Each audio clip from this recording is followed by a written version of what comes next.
Believe it or not, I'm not some extreme minimalist. I go with friends from time to time, I buy nice things for myself on occasion, and I love me some good food. But what I don't do is spend money carelessly. Over the past few years, I've managed to save over half of my income, which I'm extremely proud of. And it's not because I have this crazy paying job where it's a no-brainer that you have to save half of your income. And I don't live on some strict budget life. It's because I've taken on a handful of small habits that help me save money month in and month out without feeling like some decrepit little hobbit living in a cave. So today I want to walk through 5 of those habits, things that I actually do in my day-to-day life that make it possible for me to save over 50% of my income. So let's get on into it. The first thing I do is I use a cashback credit card for every single purchase I make. Now, I know people have mixed opinions on credit cards. Some swear by them and others think that they're evil. Ooh. But if you use them intentionally, they basically give you free money for doing nothing. The trick about them is simple. Only use them for things that you're gonna buy anyway, and then pay them off in full every month. Pretty simple, right? No interest, no debt spiraling, no overspending, nada. I use the Robinhood Gold Card, and that card nets me 3% in cash back across the board. And with my current spending, that equates to roughly 40 to 50 bucks a month in cash back.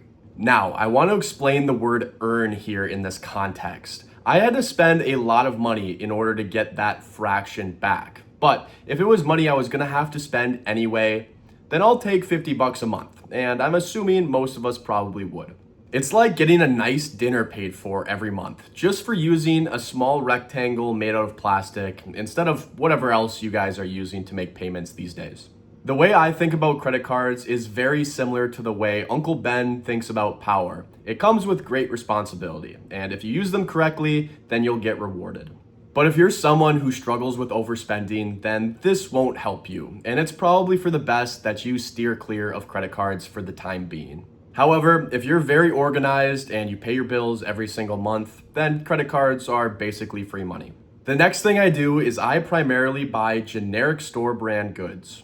This one I have to thank my parents for, because when I was growing up, money was never tight or anything like that, but we were strictly a generic goods household. If we were at the store and there were 2 options, it would be the cheaper generic option every single time, which has its pros and cons, but the one thing I am grateful for is I never caught that too good for generic things bug that some of my peers seem to have. I was never really exposed to the fancy name brand cereal, and the generic stuff tastes good to me. And now that I pay for my own groceries, I'm very happy being content with the stuff that literally costs half as much. Now, I do almost all of my grocery shopping at Walmart, and that whole great value brand thing they got going on over there has to be one of the best money-saving hacks of all time. The prices are consistently lower, the food tastes great, there's really nothing to complain about. Like their frozen vegetables, cereals, and snacks are basically just as good as the name brand options. Even their cleaning supplies, there's literally no difference besides the label. Sure, there might be a few exceptions, but for day-to-day stuff, Walmart's store brand has to save me like $20 every grocery run.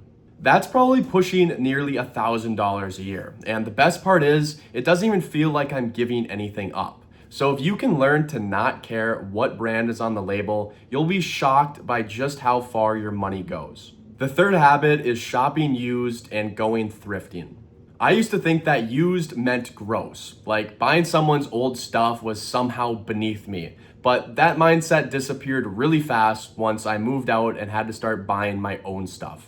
Now, I love buying used. My couch, dresser, chair, it's all from Facebook Marketplace, and all of my new clothes are thrifted. And one of my absolute favorite finds. So earlier this year, I decided that I wanted to start playing guitar. And so I found this one on Facebook Marketplace that was literally never used for over half off retail. The guy had bought this guitar and then immediately upgraded to a tailor, so he sold it to me in perfect condition for $230 with a case. And this guitar retail price is over $500. And that's what I love so much about buying used, because people don't usually sell things because they're broken or bad. They sell them because they just don't need them anymore. So if you're patient, you can find some incredible deals. And honestly, it's kind of an addicting thing to get into, because if you can find something brand new that you want for half the price, it's like oddly satisfying. And this time, your wallet also feels better. Habit number 4 is to buy quality once instead of garbage twice. This one kind of goes hand in hand with the last one, because saving money doesn't always mean buying cheap. For example, when I built my first PC back in 2022, I went super budget. I found the cheapest parts I possibly could, threw it together, and called it a day. And the thing worked for a little bit, but within 2 years, it was completely outdated, constantly crashing, and barely holding on for dear life. So earlier this year, I decided to redo it, but do it right this time. I spent over $4,000 building a brand new PC, the creme de la creme, an absolute beauty. And yeah, that was a lot of money, but I use the thing every single day for work, gaming with friends, and video editing, and the thing works flawlessly. The difference in reliability, speed, and overall experience is completely night and day, because when you buy cheap, you usually end up paying twice, once with your money and another time with your frustration.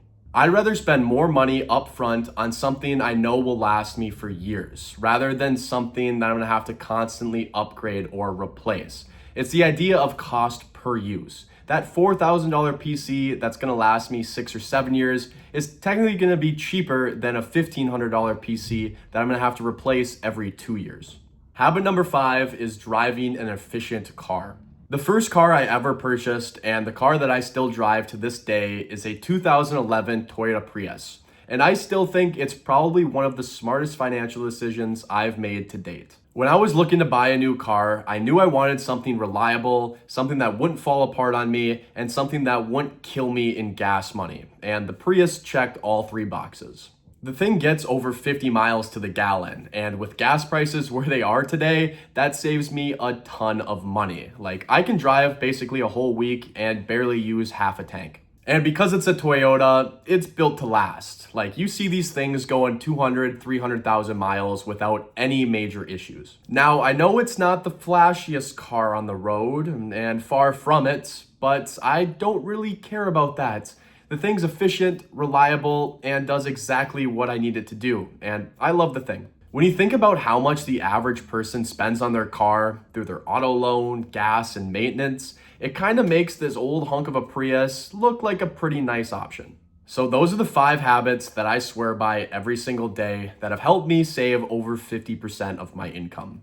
And to me, they're pretty smart and repeatable habits that I think anybody can implement if they want to save a little extra money.